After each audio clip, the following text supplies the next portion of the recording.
Lightning has struck PseudoPod towers once again, and, as every week, something horrifying slouches towards your ears, waiting to be heard. What follows is horror to the core. Proceed only if you wish to be disturbed as well as entertained. PseudoPod, episode 924, June 14th, 2024. This week's story, The Things That Wash Up on Marble Beach, by M.O. Pearson. Narrated by Wilson Fowley and Wendy N. Wagner. Audio production by Chelsea Davis. Hosted by Alistair Stewart.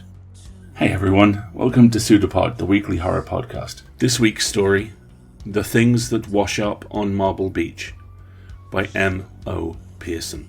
M.O. Pearson is a Belgo-Irish crossbreed currently based in the Walloon countryside. He is a biologist by day and speculative fiction writer by night, and therefore a very tired person, generally speaking. When he isn't working or writing, he enjoys the occasional banjo lick and being bossed around by two tiny, and far cuter, versions of himself. His short fiction has previously appeared in the Strange Wars speculative fiction of Coalitions in Conflict, and Revolutions 2, an anthology of speculative fiction set in Manchester anthologies. Your narrators this week are the amazing Wilson Fowley and Wendy N. Wagner. Wilson Fowley lives in a suburb of Vancouver, Canada, and has been reading aloud since the age of 4. His life has changed recently. He lost his wife to cancer, and he changed jobs from programming to recording voiceovers for instructional videos, which he loves doing, but not as much as he loved Heather. Wendy N. Wagner is the author of the forthcoming horror novel The Deer Kings, due August from Journalstone, as well as the SF novel An Oath of Dogs and 2 Pathfinder tie-in novels. Her short fiction has appeared in nearly 50 publications. She is the editor-in-chief of Nightmare magazine and also serves as managing senior editor at both Nightmare and Lightspeed. She lives, works, and makes mischief in Portland, Oregon. You can keep up with her at winnywoohoo.com. So, follow us down to the shore, because the tides brought something in. Something true.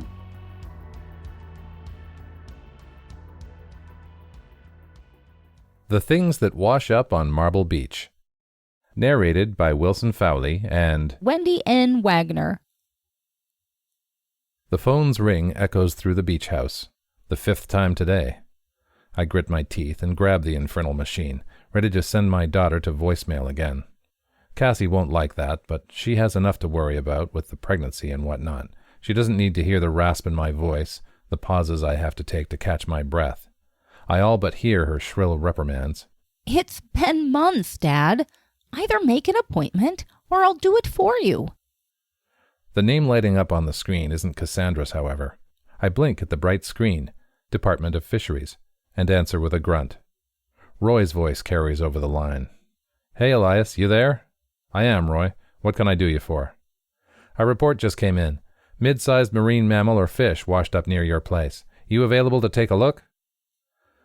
I've been doing contract work for the department for years. Take a look actually means carry out a full post-mortem, and I'm feeling closer to my grave than to my college years. I'm about to decline, pretend to be out of town, when my eyes drift out the window and land on a smooth dark shape sprawled in the wet sand, as if a massive lead-colored pebble had been left behind by the ebbing tide.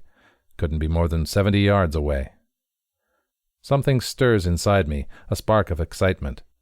I shake my head. It's not reasonable, not in my state. Then again, it might be the last time. I clench my teeth, cast another look through the window. Sod it. I give Roy the answer he's looking for. Sure, you'll have my report by morning. I cut the call and dial Duncan's number, then take a deep breath, fighting the cancerous vice choking my sick lungs, and brace myself for the task ahead. Stuff just washes up on Marble Beach. It's the way oceanic currents caress the bay, stoking the already strong inbound tides. Mostly flotsam and jetsam, rotting algae and jellyfish, but we get our share of sharks and dolphins, and the occasional excitement of a deep-sea creature.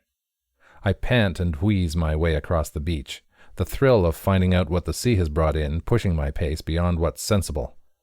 When the itch in my chest becomes too much, I hack a cough into my handkerchief, pleasantly surprised, when I take it away, to discover the fabric isn't stained red. Duncan Forrester and his gang of pub-dwelling handymen get there shortly after I do. Thankfully, by then, I've regained my composure and some of my breath. "What do you reckon it is, Prof?" Duncan asks. The blunt snout and underslung jaw, the folds of false gills behind the small, lifeless eyes. "Pygmy sperm whale," I say, "but I've never seen one this beaten up." I sag to one knee, with all the grace of an aging pensioner, and run a hand over the whale's skin, feeling the unevenness of countless scars and barnacles.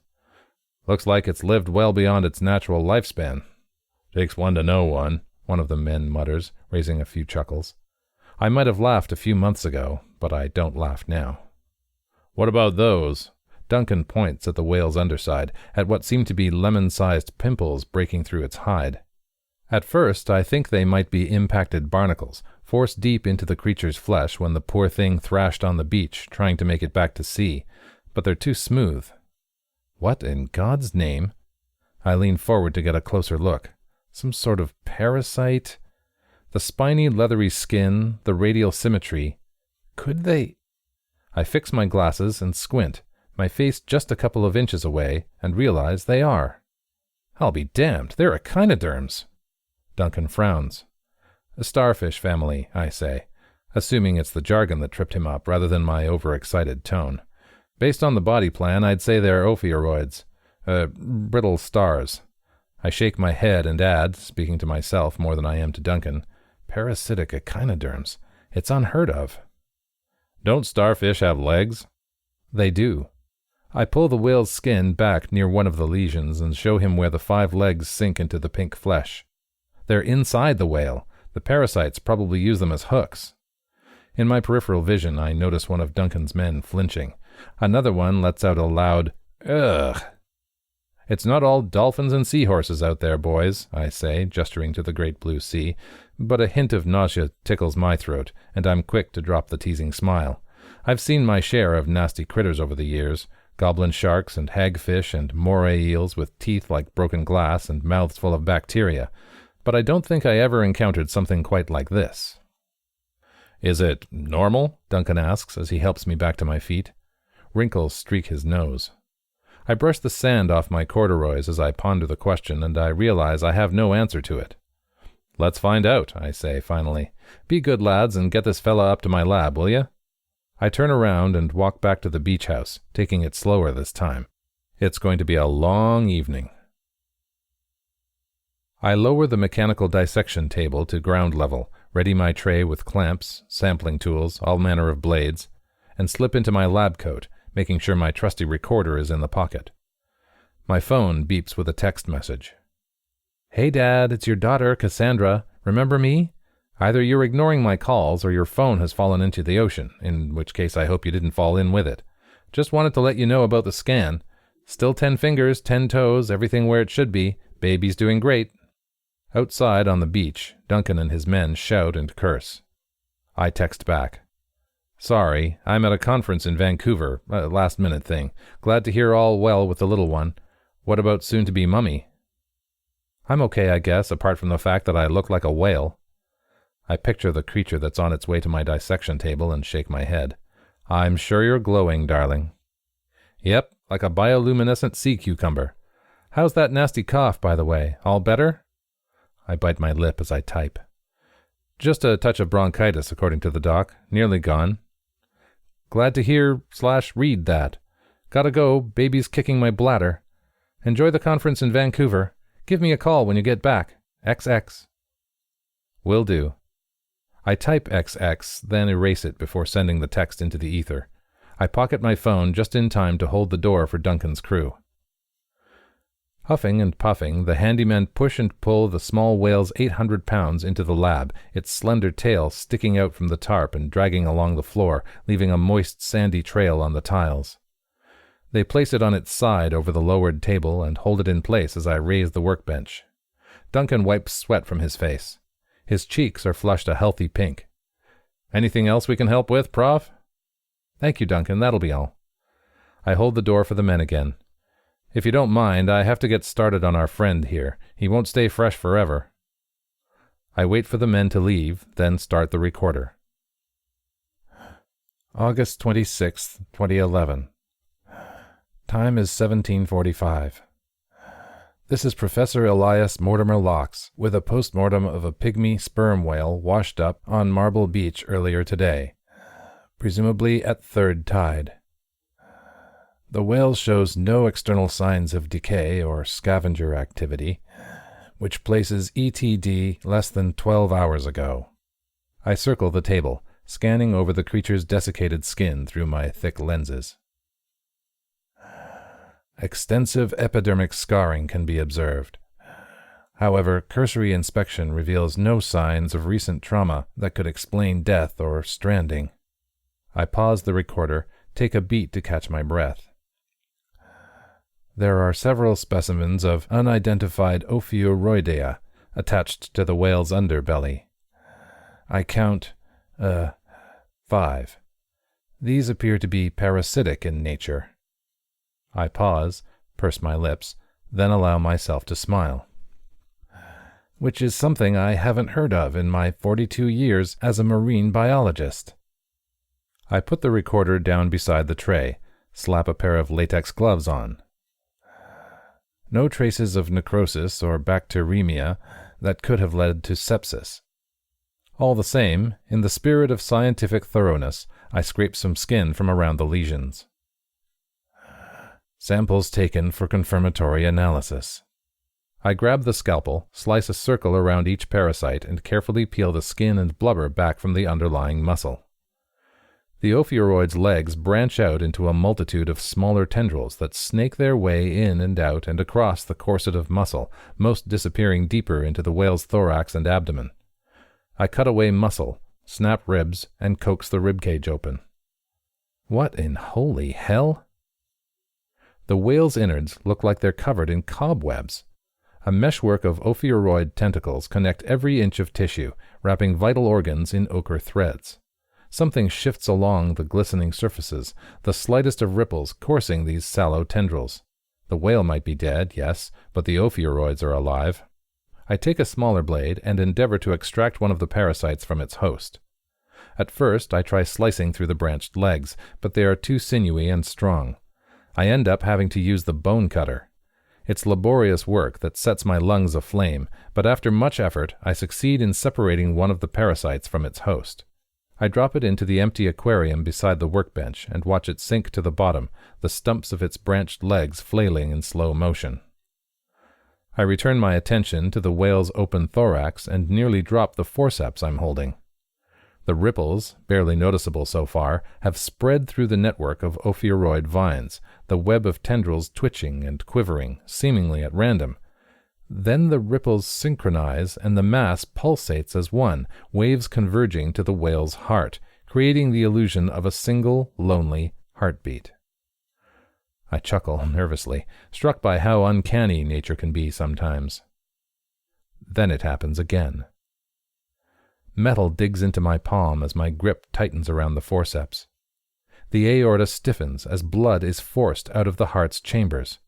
Once, twice. The sluggish pulse grows stronger, faster. Inside the ribcage, lungs swell. The creature's jaw drops to let out a deep sigh. I stagger back, trip and crash down to the floor as the dead whale's lungs inflate fully and collapse into a scream unlike anything I've ever heard. I scream as well.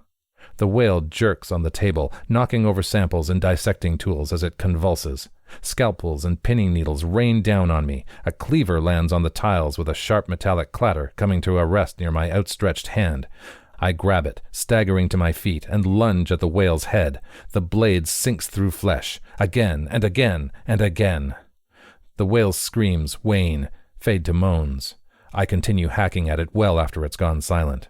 My chest heaves, and I collapse to the floor, covered in blood and brains and spermaceti. Black stars blink over my tear-blurred gaze. This is it, I think, the end. I sputter, cough, and spit up blood that dribbles down my chin and mixes with the whale's. The tiles feel wet and warm under my hands. My chest hurts, but the stars fade, and my breathing eventually steadies. I push myself up and stare at the mutilated creature on the table. Then my gaze drifts to the aquarium, to the ophiuroid squirming at the bottom, and I wonder, what if...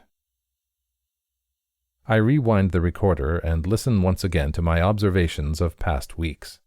Despite the excitement in my voice, I can hear the strain there, too, the breathiness under the words, the ever longer silences between them.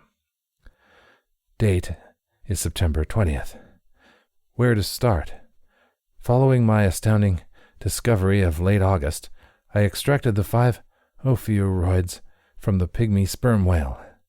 2 perished, but the remaining 3 quickly regained vigor once provided with new hosts, in this case black sea bass kindly supplied by Duncan Forrester. My phone rings. It's Cassandra. Of course it is. I ignore the call, instead casting a look at the aquarium across the room. The dozen fish I keep for future experiments are tracing circles in the water. Hidden behind the first tank, a second one carries only a pair of the fish. New hosts. While the ophiuroids display characteristic parasitic behavior after initial attachment, quickly draining the host of nutrients and resources, this interaction halts as soon as the host's health declines and even switches to a mutually beneficial one following life-threatening injury or death. I stop the recorder as I make my way to the aquarium with the 2 host fish and peer through the plexiglass.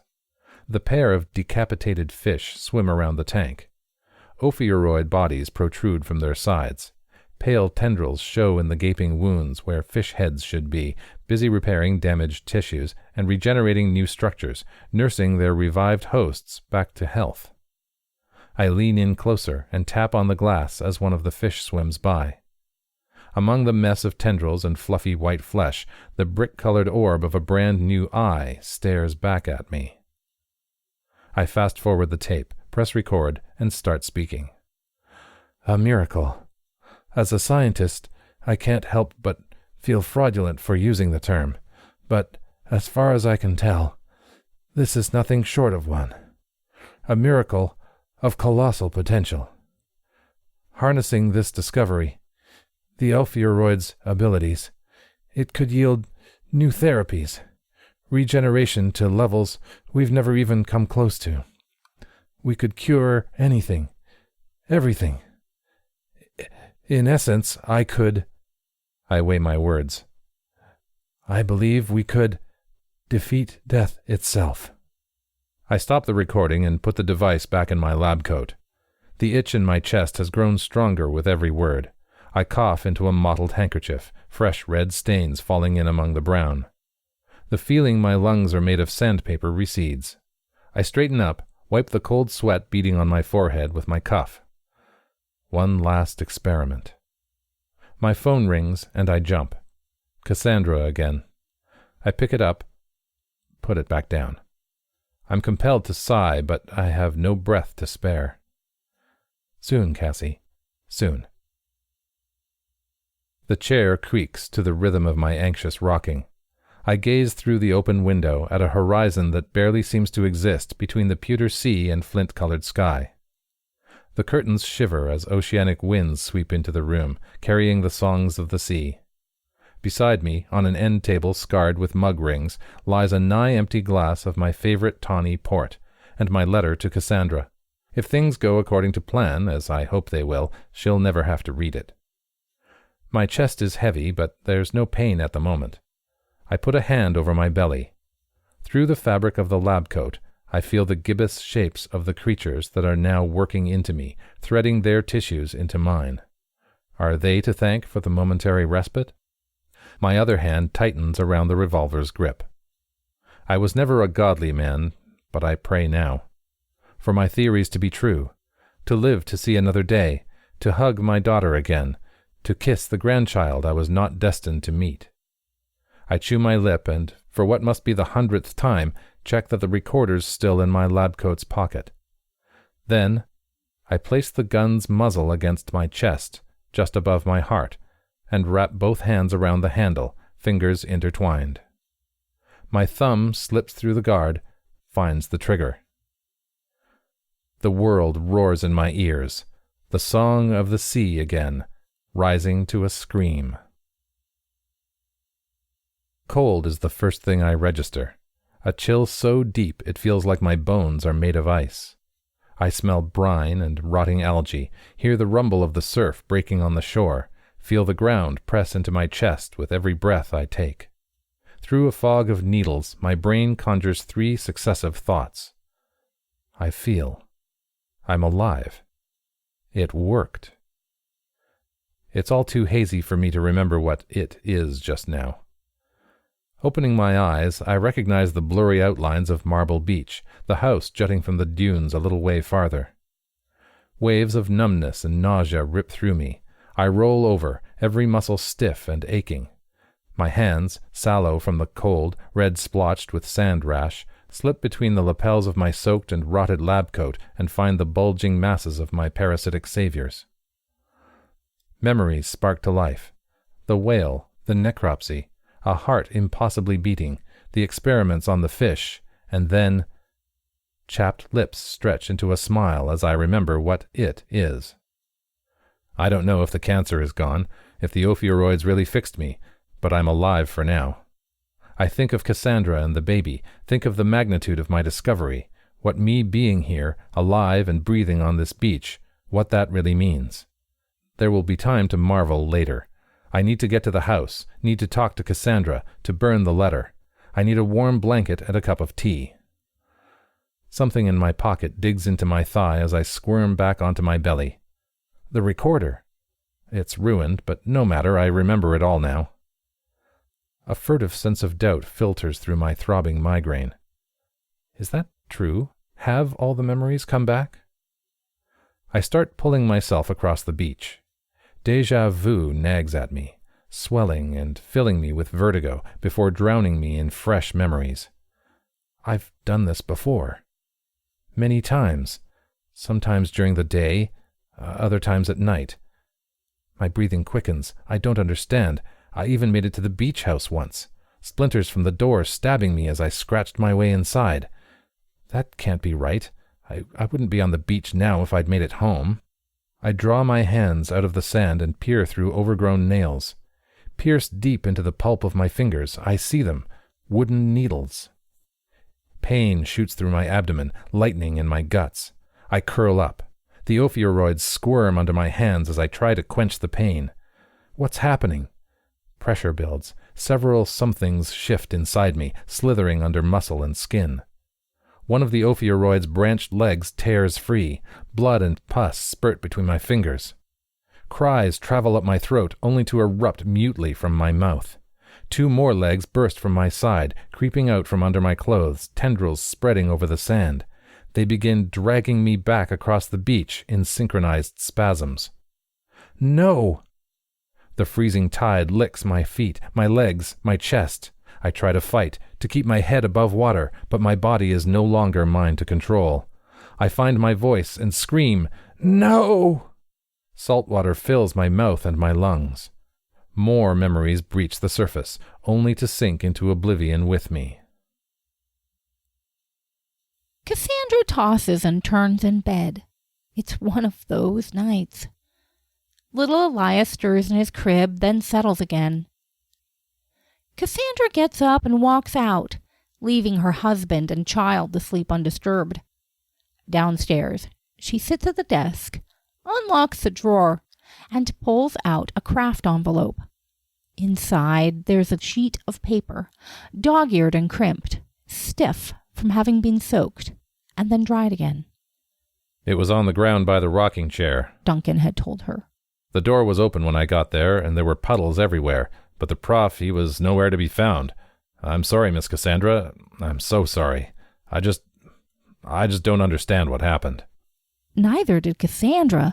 Not then, not now. She pulls the letter from the envelope, her gaze brushing over words she no longer needs to read. My dear Cassandra, do you remember the nasty cough I was dragging around since Christmas? I did go to see a doctor about it after all. Not a silly little virus, it turns out. It was lung cancer, metastatic, terminal. I'm so sorry for not telling you at the time or any time since, but I know how you worry, and with the baby on its way, I didn't want to burden you with my own problems. Unfortunately, things have recently taken a turn for the worse, and though the oncologist didn't give me any estimates, she made it clear my days were numbered, and that the number was quite small. Twist of fate or cruel irony, my research of the past months has uncovered the most startling results of my career. It has taken me down an unfathomable road to a cliff from which I must leap with faith that I will land. I won't say/write more about it here. All you need to know is documented on the voice recorder, which you'll find in the left pocket of my coat. If you are reading this, then the cliff was too high, and my predicament boils down to a simple but very difficult choice I had to make. Either I let the disease run its course and die crippled and agonizing while you fret over me instead of looking after yourself and the little one, or I go according to my own terms, swiftly and without bothering anyone, with the sound of the waves crashing in my ears and your smile in my mind's eye. I know you won't understand my decision, but I pray you'll find in yourself a way to forgive me. I love you. I love you more than all, never forget it. And please do tell the little one how much I'd have liked to meet her. Dad. XX. The note filled her heart with sorrow and anger. Confusion, too, despite searching every corner, scouring the beach house from the lab to the attic. She never found the recorder. But what keeps her up at night, restless, unable to sleep, were the words strung together at the bottom of the page, penned with a trembling hand, the ink smudged and washed away. I live and drown. The starfish. Again and again and again. Will it ever stop?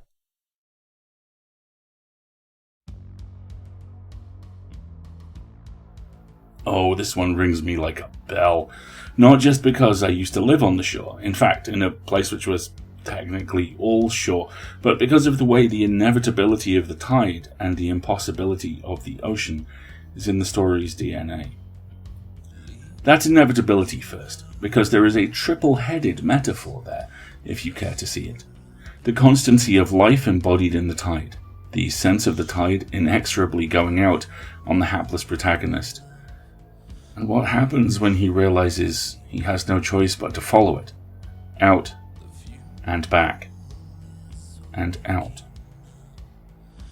A heart that never stops beating, it could be argued, isn't a heart but a machine. One designed only to live, only to do what it's always done.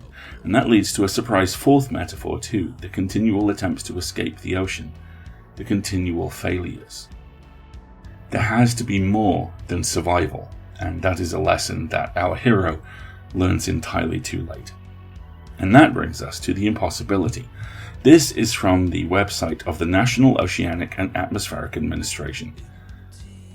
As of 2023, 24.9% of the global seafloor has been mapped, with modern high-resolution technology, ultimately multi-beam sonar systems, usually mounted to ships, that can reveal the seafloor in greater detail. While almost 50% of the seafloor beneath US waters has been mapped to these modern standards, the nation's seafloor is larger than the land area of all 50 states, the District of Columbia, and the 5 territories combined. Thus, there's still a significant amount of seafloor left to be mapped at high resolution. That, right there, is author catnip. The idea that around 75% of the global seafloor is unknown? Every Call of Cthulhu GM at the very least just started sharpening some oddly disturbing pencils. The unknown is, in this instance, to use the terrible phrase, known. We can see exactly where our knowledge fades and where the water never stops getting darker. The idea that something out there could save you is the delightful polar opposite of the usual horror belief that we stay safe by staying with what we know. Near the campfire. On the shore. It's the science fiction ideal, in fact, not to shelter in place, but to go look for something else, to boldly go, to take a chance, to see what's out there, to become what's out there. That's where the horror lies for me in this one. Not in the starfish and what they can do, but in the way our protagonist does everything right, does everything we would be tempted to do, but ends up in a very particular hell of his own devising. Boldly going, but never being in control. Inevitability and impossibility, wrapped up in the tide, wrapped up in one hell of a story. Thanks all. As is always the case, we rely on you to pay our authors, our narrators, and our crew, and to cover our costs. We are entirely donation funded, and last year, I speak to you now from the year 2024, that changed in some very exciting ways, especially with us becoming a registered US non-profit. We ran a great end-of-year campaign in 2023 to raise awareness about all the new ways you can help us out, including the fact that if you pay taxes in the US and you donate to us, you might be able to claim a deduction. Check out the short metacast on escapeartists.net for more ideas, and how to get in touch if you can think of something else we haven't covered, but that's more meaningful and helpful to you. One-time donations are fantastic. We love them. They are always gratefully received, but what really makes a difference is subscriptions. Subscriptions get us stability and a reliable income we use to bring free and accessible audio fiction to the world. You can subscribe for a monthly or annual donation through PayPal or Patreon, as well as one-offs. Not only do you help out immensely when you subscribe or donate, but you get access to a raft of bonus audio. You help us, we help you, and everything becomes just a little easier. Even if you can't donate financially, please consider spreading the word about us. If you liked an episode, then please consider sharing it on social media, or blogging it, because we do that again now, or leaving a review. It really does all help. And thank you, once again. Join us next week for 2 by Robert Bloch, Black Bargain and What Every Young Ghoul Should Know. Lehman Kessler and Rish Outfield will be your narrators, Chelsea will be working production, and your host will be the amazing Cat Day. We will see you then, but before we go, PseudoPod wants you to remember this is the gift of your species. And this is the danger, because we do not choose to control your imaginings. You imagine wonderful things, and you imagine terrible things, and you take no responsibility for the choice. You say you have inside you both the power of good and the power of evil, the angel and the devil, but in truth you have just one thing inside you. The ability to imagine. We'll see you next time, folks. Until then, have fun. An arm appeared from nowhere on the shape, seemingly projected like the pseudopod of a protozoan. It's a pseudopod. It's a big foot. It's all about podcasts these days.